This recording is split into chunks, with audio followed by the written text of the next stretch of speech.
As a sophisticated chap of the 21st century, I've become accustomed to a few little luxuries, like champagne, chilled to a perfect 4 degrees Celsius in my electric fridge, hot water for my bubble bath, heated to a luxurious 40 degrees by gas, and of course the plastic of the bath itself, which comes from oil. But in the future, all that could change. What are we going to do if the oil runs out? To be precise, how can I recreate this idyllic scene without using a drop of oil or any other fossil fuel? That is the challenge.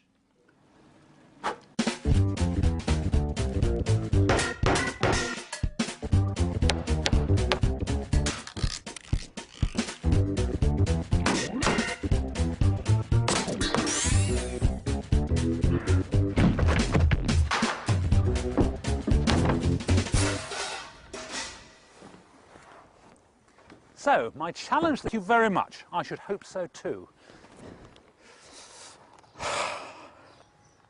The field is owned by Rupert Evans.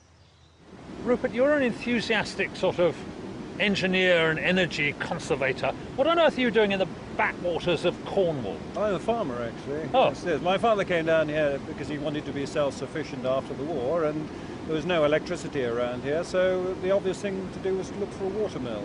Right. And as it doesn't do anything except rain down here, you might as well make it into something useful like electricity. I'll use a tiny bit of Rupert's power to run the shack's systems, but I've actually placed the shack close to the river, because that is going to heat my bath. Before we do anything, a high-level planning meeting. The bath down this end.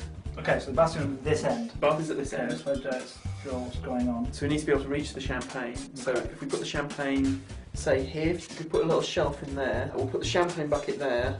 Next thing, TV, the chandelier. You've got to rig that from the ceiling. And then the MP3 player and all food can go on those shelving units there. There you are, the blueprint for my luxury lifestyle. One of my first priorities is heat. I'm really looking forward to that hot bath. But heat is quite complicated, and I'm glad that I've got an expert here who knows about it. Robin, you seem to have brought along a fridge and about 30 miles of hose pipe. What are we going to do with them?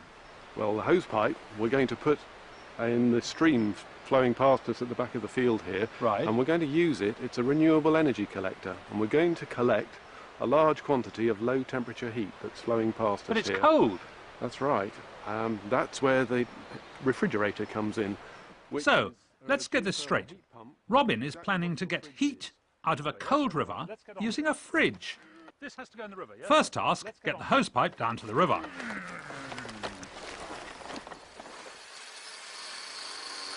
We're using some quite fancy technology, but I've come across some wonderful machines you could easily try yourself. Here is how to cook for a solar dinner party. I have here two amazingly simple cooking devices. So simple, you can make them yourself. In fact, there are full instructions for how to make them up on the website, so have a look, make your own cookers.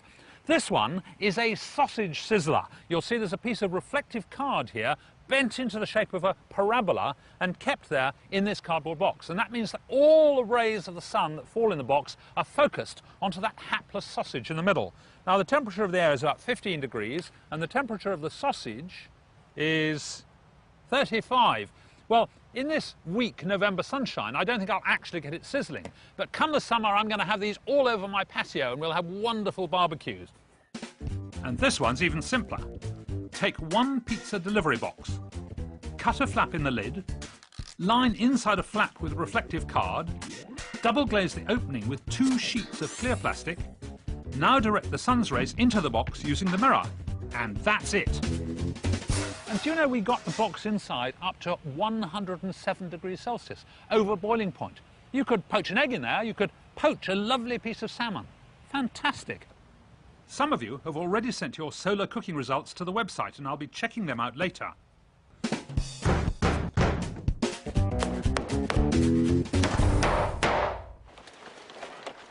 Back at the river, Robin and Chris have got the hose pipe down to the bank and are wrestling with the ends that'll connect to the shack.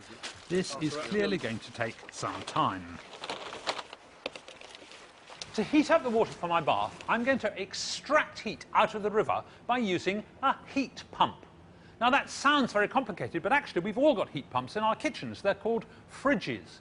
And the way a fridge works, it keeps your food fresh by pumping the heat out of the inside to the outside and dumping it to the atmosphere via this grid at the back.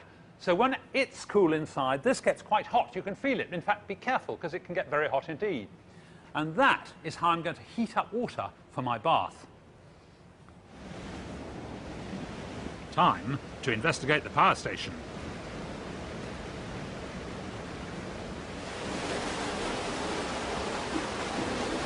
This is the powerhouse. This is where I'm going to generate the power I need in the shack. Up there are hundreds, thousands of gallons of water poised to come pouring in.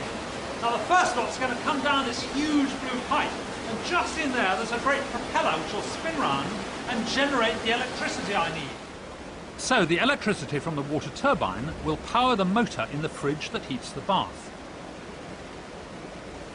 But this is a rather unusual power station because it doesn't only make electricity. Here is another great pipe, and when we open the sluice gates, the water will come zooming through, drive another propeller, drive this wheel here, and that will spin this round.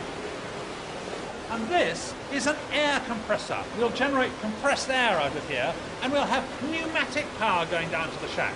Pneumatic power is used to drive all sorts of machines in industry. There's no reason we shouldn't use it domestically as well. Okay, open the sluice gates.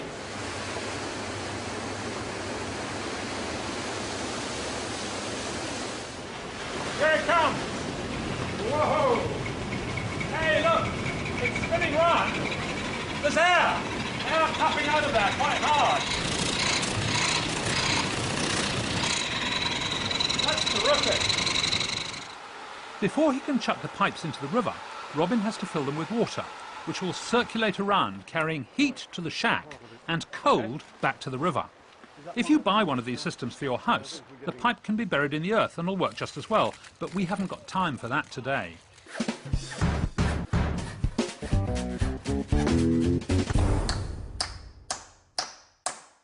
Now here's another amazing energy-saving device that I've come across. It's an electric cooker. But unlike most electric cookers, which use 2 or 3 kilowatts, that's 2,000 or 3,000 watts, this one runs on a 100-watt light bulb. That's 20 or 30 times less power than a conventional cooker. This is how we do it. Here we've got 10 steel plates with a cunningly cut slot, and the light bulb just fits in there like that. And then there are some more steel plates, again with cunningly cut slots that just fit round it. Now normally, light bulbs generate a fair amount of heat, but most of it just goes to warm up the air on your sitting room ceiling. This time, we're concentrating, collecting all that heat, and keeping it with these steel plates so that it's tightly enclosed. And when I've left this for a few hours, it'll get really hot, and I'll be able to cook absolutely anything on it.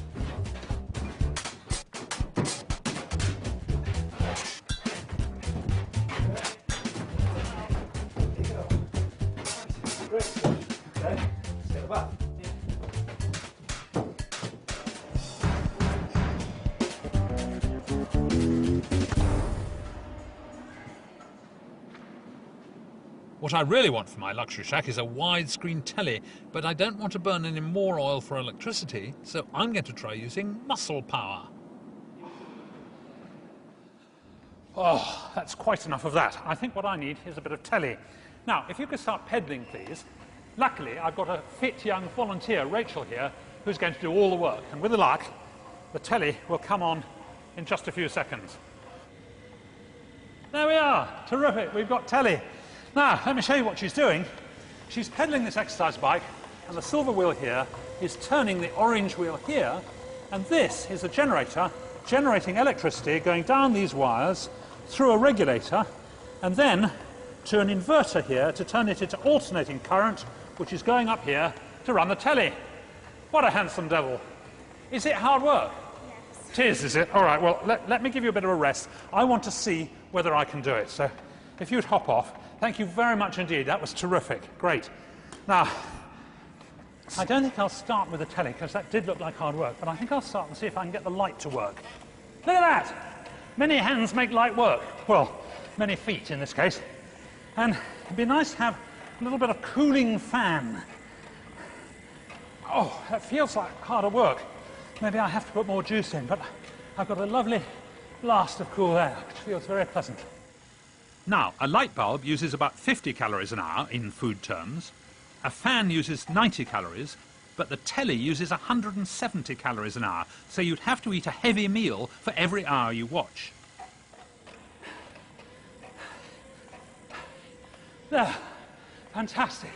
I've got the telly running, but although it's fascinating, I'm getting really quite exhausted, so I think I'll switch that off and go and have a nice bubble bath and a long, cold drink.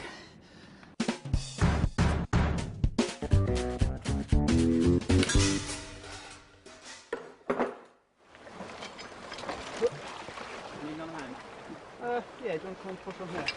At last! The hosepipe is going into the river. Okay, watch that, Robin. It's suddenly going to go. Look at that! Chris is actually prepared to fall into the river just so that I can get a hot bath. What dedication! But I'm sure it's all worthwhile. With the river water now washing over the pipe, we're almost ready to connect up and switch on. My original luxury bath was made of a huge lump of plastic, melted and shaped. But of course the plastic was made from oil. So for my oil-free existence, I wanted to look for some other material. Now there are various natural polymers. Polymers are those things with long, long chain molecules. For example, rubber. Now the Victorians learnt how to vulcanize rubber and turned it into all sorts of things, including dentures. But you can't really make a bath out of rubber. It's the wrong sort of stuff.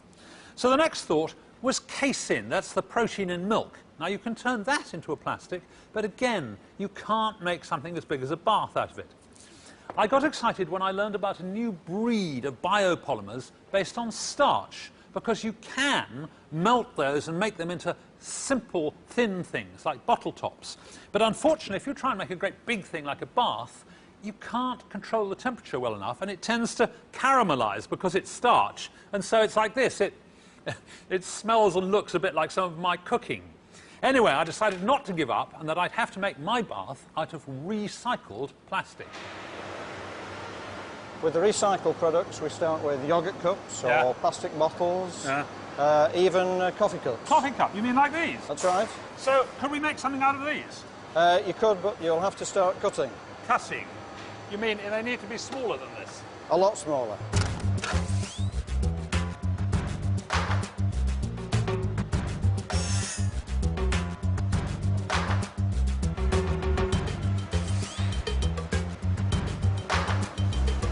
Right, Bill. All right, Adam. I've cut up my coffee cups. Good. What should I do with them?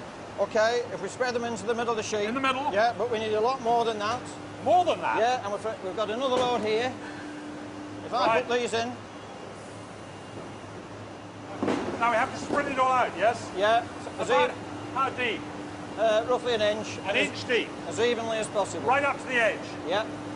And what happens next?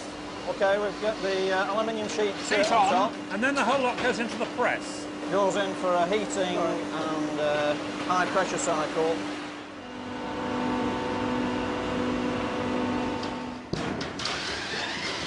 That's fantastic. I'll have it. Very good. We'll wrap it now. Thanks. Put them to one side, somewhere safe, and then we immediately bend it up. If you want to make a bath for yourself, it's easy. Take a large sheet of recycled plastic, fold along the dotted lines, glue up the gaps, and bingo, one bath.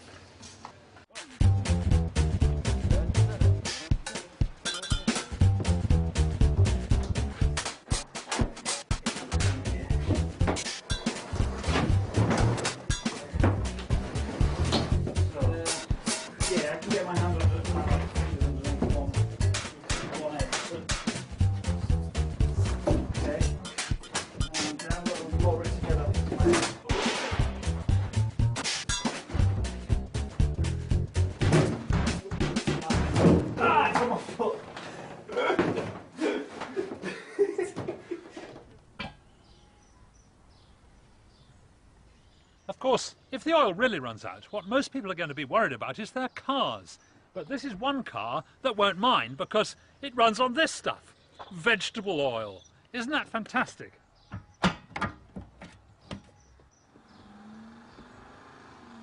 Ian, you're running this car on vegetable oil. That's right. Is this the same as I cook my food in? That's exactly the same stuff. You buy that straight off the supermarket shelf. Isn't it much more expensive than diesel? No, the plain oil is much cheaper than diesel, but you pay road duty on the fuel when you use it in vehicles. So you pay around 45 pence a litre at the moment just to use it as a road fuel. Could anyone convert to running on veg oil? Pretty much anyone can convert if they've got a decent enough diesel engine car, yeah. Right, so you need a diesel engine car to start with? Yes. And then is it expensive to modify? It costs about £300 for a kit to modify the car, but once that's done, then it's savings all the way after that. Now, it smells a bit funny, doesn't it? It smells gorgeous, I think, don't you? Well, it does smell. It smells a bit like a sort of burger bar. That's right. Don't you get kids running after you saying, I'll have one with tomato ketchup? And you just go to the supermarket and buy in sort of gallons? I can buy it in gallons from the supermarket. The other place to get vegetable oil from is the back of hotels or as you say, burger bars, whatever, where they're throwing away thousands of gallons of this stuff every week. Well, the used stuff, you mean? The used stuff. With bits of chips in it? Yeah, so long as you filter out all the bits and pieces, then you can feed it into the engine just the same as clean oil. Really? Yeah. Oh, it sounds wonderful. Everyone should have one. One thing I really do need in the shack tonight is light, so I can see what I'm doing. And light needs electricity. Now, most electricity is generated by turbines spinning in power stations, but there is a simpler way. When the sun shines directly on these solar panels, it hits the selenium and is converted directly into electricity. Each of these 2 panels is giving me about 12 volts. Now, I need to store that in a battery because, of course, I don't need light now when the sun's shining. I need light when the sun's gone down. So I'm going to store the electricity in this battery, and my hope is that tonight I'll be able to light up this magnificent chandelier and have light in the shack. Right. No, I don't think you need to push. I think if we just pull, Marty, I think it'll sort itself. No, it's tightening up. Okay, so in which case roll it. Rest the whole thing on the ground. Right. Right, and then just roll it like this. I'm getting a bit worried about all this being finished on time. The bath isn't getting hot, and the champagne isn't getting cold. So it's time to get my cooling system in place. The team are going to use air power, so we need to get the compressed air from the power station to the shack. Cooling is the technology that surprised me most, because this is what we're using to chill the champagne. It's called a Vortex Tube. In the big tube, air is squirted in so that it spins like a whirlpool. This has a peculiar effect. At the outside, air is compressed and gets hot. In the middle of the tube, the air expands and gets cold. So all you have to do is separate the hot from the cold. Let me show you it in action. Here's a commercial one. I'm going to blow compressed air in at the bottom. And now, this side is already warming up. I can feel it with my fingers. And this side is cooling down quite significantly as the cold air rushes through it. And this is getting almost too hot to touch in just a few seconds. And this is getting colder and colder. And you'll notice we've bent this tube into a spiral of exactly the right diameter to fit my champagne bottle, so I can cool my champagne to the perfect drinking temperature.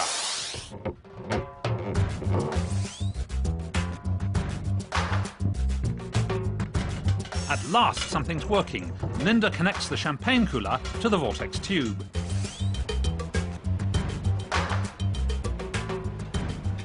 While I'm relaxing in my hot bath, there's nothing I like better than a little music to soothe the nerves. And I've heard that somewhere in Harrogate, Howard Atkin has a state-of-the-art system that ought to fit the bill. But where is his workshop? Surely not. Hi, you must be Howard. I am. Adam, how are you? Now, tell me what you're doing here. I'm checking the output of this miniature generator that we've got. OK, so this is like the old wind-up radio? It's very similar to the wind-up radio. There's a generator and a gearbox. But instead of storing the energy in a very large spring, like the original radios were, we store the energy in batteries. So the clockwork's gone out of Clockwork Radio, if you like. So you put it straight into the battery? Directly in. Can I wind it up? You can, yes. You wind the handle on the generator, and I'll plug you into this small packet of batteries. Right. And as you wind, it charges the batteries up. And the more you wind, the better they're charged. So how long do I have to wind for? About half a minute, something like that. And that's enough to run a radio typically for an hour and a half. OK. Well, now, what I really want is a music system. Can you sort that for me? Yeah, we can do that. Any small portable battery device can operate. This is bang up to date. This is an MP3 player. Oh, that sounds good. Enough? Oh, yes, that's more than enough, I should think. Right, we unplug that, and if you plug the MP3 player in... Right. Like that. There you go. This is a standard MP3 player, except that we've taken the batteries out, and they're plugged directly into here. I'll switch it on for you. Can't hear a thing. Oh. No, there's a good reason for that. Oh. Lovely. How long would that run for? That will run for 5 hours. 5 hours? On a 30-second wind? Absolutely, yes. That's amazing. I don't suppose you can manage speakers, can you? Yeah, I think we can, yes. Right, so this just plugs in the same place, does it? Exactly the same place.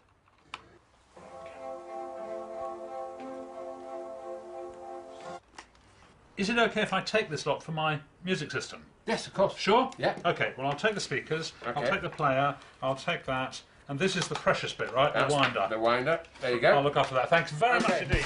Cheers. Take care. Bye. I have to say I'm looking forward to my hot bath. And with luck, it's getting ready for me because there's warm water coming up here and cool water going back to the river down that pipe. The temperature difference is only about 3 degrees, but that's enough because we're concentrating the heat in this fridge here. Let me try and explain what will happen when Robin switches on the compressor. It will take about 1 kilowatt of electrical energy from our powerhouse, and it will extract all that heat from the river water and concentrate it into my bath water. But the critical thing is that it's going to take about 3 kilowatts of energy out of the river, simply by cooling the river down. It's very cunning, that. Warm water comes up from the river, slightly cooler water goes back. We're slightly cooling the river, and because that's thousands of gallons and we're concentrating that heat into only about 10 gallons for my bath, with luck my bath water will come up to 40, even 45 degrees.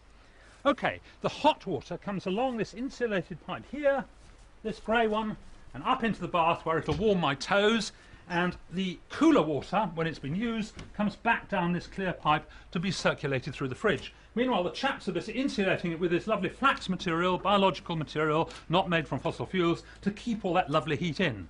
How long do you reckon it'll take? A couple of hours. Couple of hours, so I can have my bath in just a couple of hours. Now, on that solar barbecue, we've had some results in from the website. Here are John and Sam in Sydney, Australia. They made a pizza cooker using instructions from the website. They've tried cooking eggs and swordfish steaks. But John reports the bad news is that after about 2 hours, we'd done little more than perfected a slow drying method for eggs. Decided the swordfish should go on the barbie. Anyway, well done. And here's a video of prawns in the sizzler on Bondi Beach, as cooked by Georgia and Tim. Half an hour on the barbie.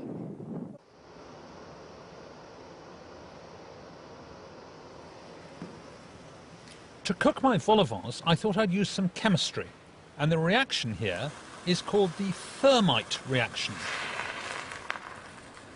It generates an enormous amount of heat, and you get molten iron dropping out of the bottom.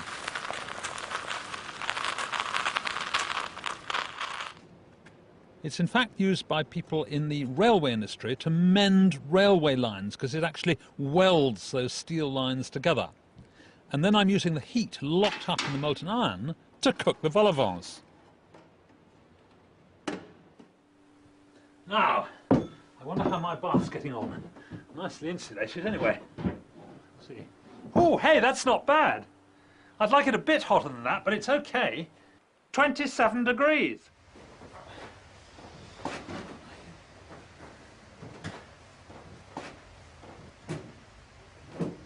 Well, it took until nightfall to get all the systems working and everything in place. You remember my light bulb cooker?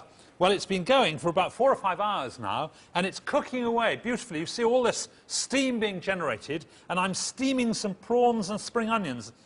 Smells wonderful. I reckon it needs another sort of 10 minutes and I'll be ready to eat it. Isn't that terrific? All cooked on a 100-watt bulb. Just a few finishing touches. The shack looks as if it's been attacked by Lawrence Llewellyn Bowen.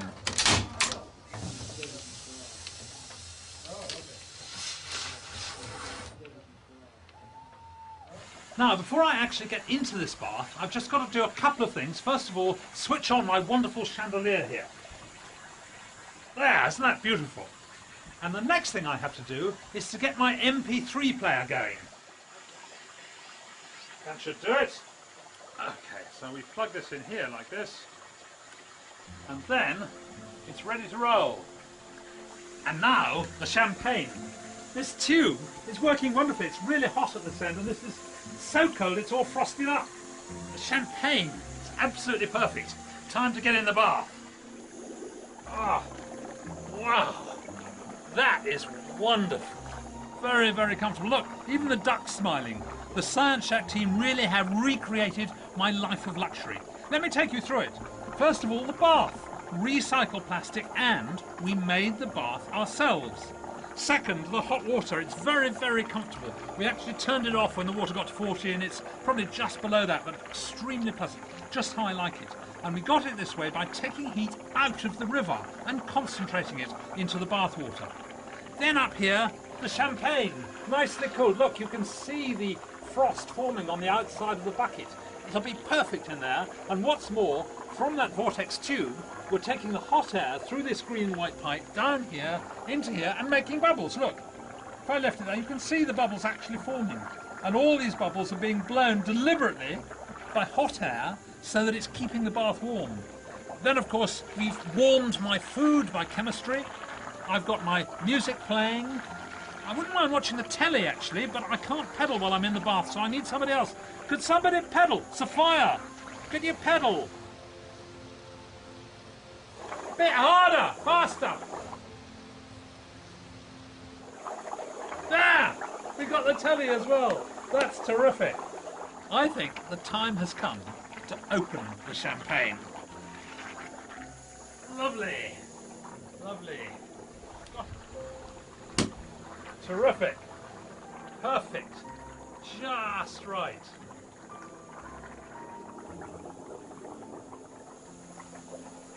Oh, wonderful. Who needs oil when you've got champagne?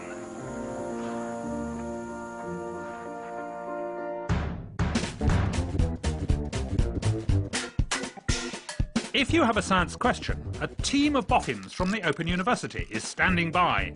Just visit the website on bbc.co.uk/science/scienceshack.